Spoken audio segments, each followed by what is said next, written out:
Welcome back, guys, to another episode of Sweet Millionaire Formula. How y'all doing today? We got some ground rules that we need to lay because I think that we just have some business we need to take care of and some things we need to establish because if we're going to be investing, right, for ourselves and we're going to call ourselves creating generational wealth, then don't you believe that what you do for yourself, you should do for your children? How many people believe that? Just raise your hand. Raise your virtual hand. I can't see your hand, but just raise it. If you were like, yeah, I need to do whatever I'm doing for myself, I want to do for my children as well, because we know that the earlier we start for our children with investing, the earlier they'll have the chance to have dividends, live off of their dividends, have passive income, and we know that one of the key forms to having generational wealth and being able to live a life of sanity away, apart from being our children falling victim to the system and things like that, is being able to provide for them financially. One of the um one of the things I wanted to talk about today that was super important to me that didn't even dawn on me that I hadn't told my audience or my Sweet Millionaire Formula family was that when you open up I believe that your IRA, your individual retirement account is different from your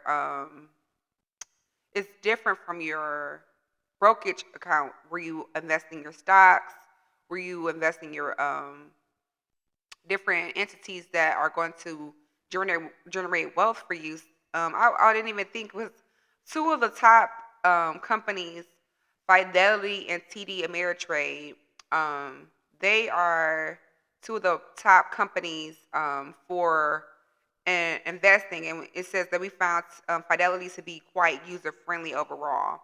It offers 3 platforms, including a web version, a downloadable active Trader Pro, and Fidelity Mobile. Opening an account is straightforward.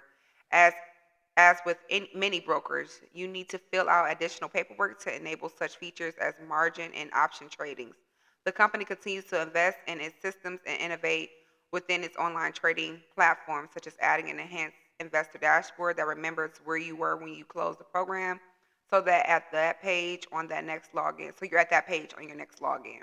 And some of the pros of using Fidelity. Now, Fidelity is one of the pros. It's the Kobe, it's the Shacks, it's the pros in the investing industry that has been around for 100+ years. And some of the newer companies, Webull, um, what else? Acorns.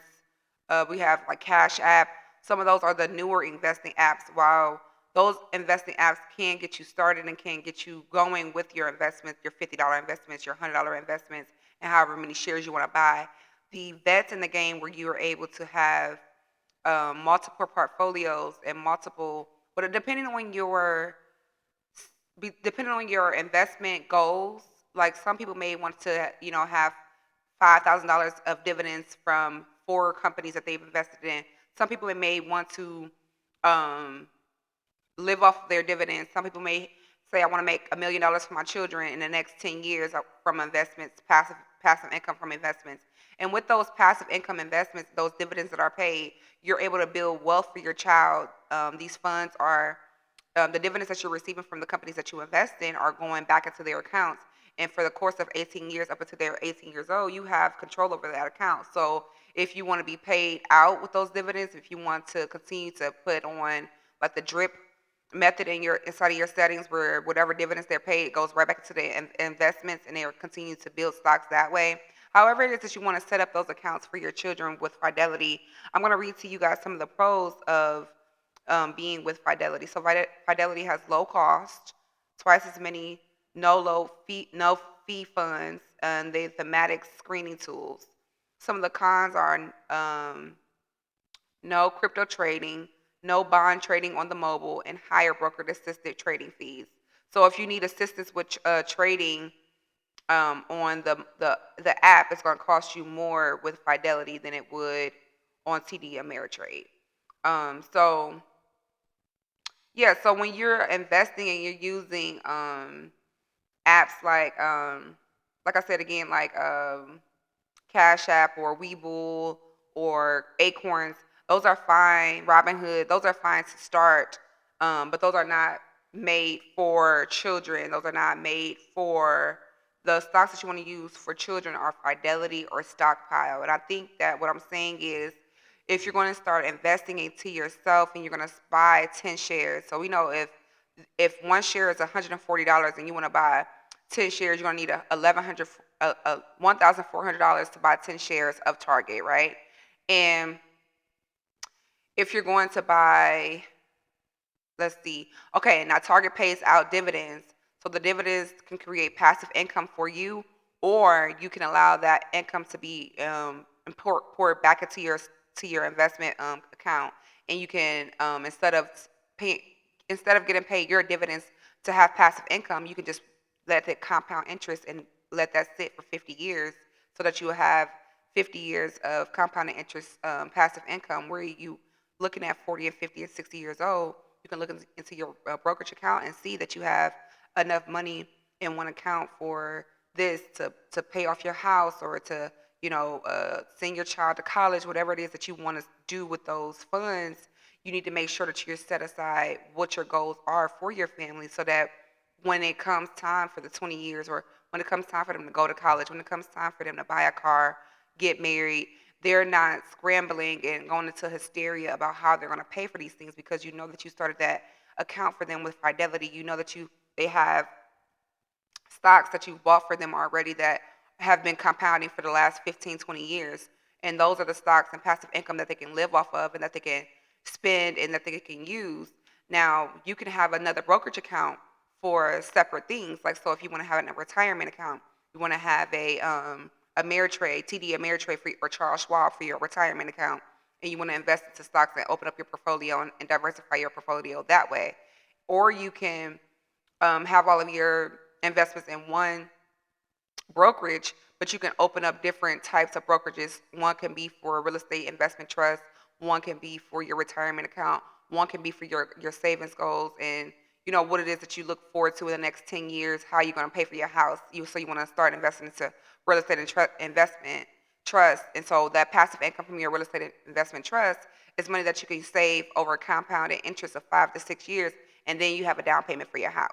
So I just wanted to make sure that we're taking care of the logistics. And first of the logistics was to open up your kids a custodial account and a Fidelity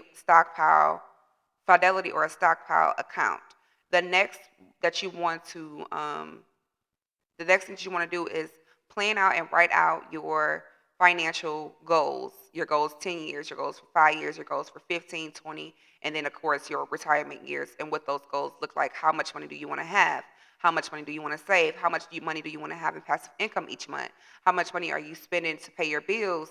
And those are the things that prevent you from going homeless, and you investing right now in your 20s, in your 30s, in your 40s is a more than enough time for you to be able to have leverage in your retirement years about how you want to live your life, instead of somebody telling you, oh, we don't have a pension for you, oh, you have to live on social security, oh, you have to go live with your children. Those things can be prevented if you take the action steps now. And that's, I think, that Speed Millionaire Formula has the benefit of showing you guys, our community of wealth builders. We are showing you, and we're going over the steps monthly and weekly. We're having the calls to show you and to equip you and to be your cheerleaders and be your support system in you diversifying your portfolio, you having retirement goals, and being specific down to if you want an island in Fiji, or if you want a apartment complex in Illinois, if you want a farm. You need to plan for the things that you are planning to have. If you are looking to retire and you want to own a farm, and you want to spend the last 20, 40, 50, 60 years of your life running a farm, putting your food in grocery stores, opening up a grocery store. Whatever your success looks like to you, you may think it's always going to take me $20 million to retire. No. If your retirement goals are to be able to travel at least once a month to different countries, be able to pay off your house, and be able to have your car paid off, and be able to send 4 to 5 to 6 of your grandkids to college fully paid for. If that's what your goals look like, when you break them down to monthly, yearly, quarterly goals now, and you're shaping your financial spending towards being able to make these dreams a reality in 40 or 50 years, 30 years, generational wealth is for you to be able to extend that financial freedom to the next generation, now for yourself and also in the future for your lineage. So those are the things that's going to separate you from being a tragedy in the future or being um, a legacy in the future. And I think that some of those small steps that you think that, are seemingly, I could do it in 5 years. I'll do that in 2 years. I'll do that when I get enough time. No, start with your $35. Start with the $25 now. You may not have $25,000 to invest, but if you can have 25, you can work your way to the 25,000 because we know that if you're starting now with the $25 in 5 or 10 years, when you're running a successful business, you have books that you've written, you're touring, you're speaking, you're using your gifts to create generational passive income for yourself and generational wealth for yourself. Those are some of the things you're going to take your $25 and be able to invest $2,500 into your children's account, $2,500 into your account, 25,000 into your accounts, and those are the ways that you want to work your way up. You don't want to discount yourself or count yourself out from being able to generate the wealth for your legacy based on the decisions that you're not willing to take, the small decisions that you're not willing to take now. Yes, start small and work your way to big because you know that drips, even though you may looking at the person next to you who has a fountain that they could turn the water and let their bucket fill up and they could just move it to the next generation. But you may come from a family that you have to put your bucket under the sink and let it just drip. But drip by drip by drip over a long period of time, your bucket is still going to be full. So however fast it gets full depends on you and your strategy and your strategic goals that you have for your financial freedom, right?